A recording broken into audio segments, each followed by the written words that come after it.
and welcome to my kitchen. I have a really easy recipe for you today. I am making some mini Easter bunny cupcakes. Let's get stuck in.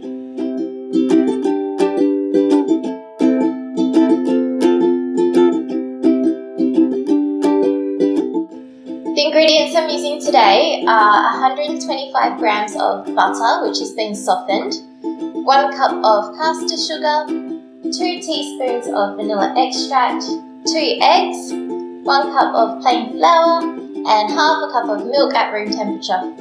My oven is preheating at 180 degrees and I've also lined my mini cupcake cases. Let's get into the cupcakes. To get started, I'm going to beat together the caster sugar and butter for about 5 minutes. Now to add the vanilla extract, and 1 egg at a time, giving it a good beat in between. Last step for the batter is to mix in the flour and the milk until they're just combined. Now to pop this batter into the mini cupcake cases and bake them for 12 minutes.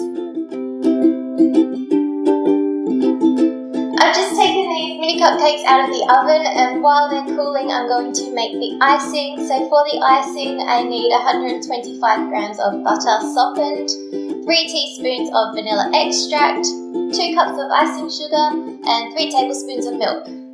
I'm going to beat the butter for about 5 minutes until it's light and creamy.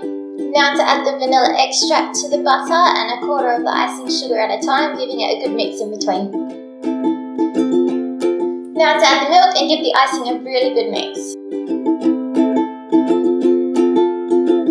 Now I have these mini marshmallows here and I'm cutting them in half diagonally and then dipping them in some hundreds and thousands so they look like bunny ears.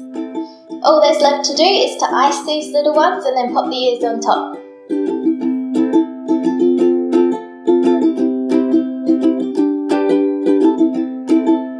And that is it, mini Easter bunny cupcakes. Thank you for watching. Please don't forget to like and subscribe. If you do want to see some more of my creations, head over to my Instagram at msweetlife, and I will see you next time with another baking video. Bye!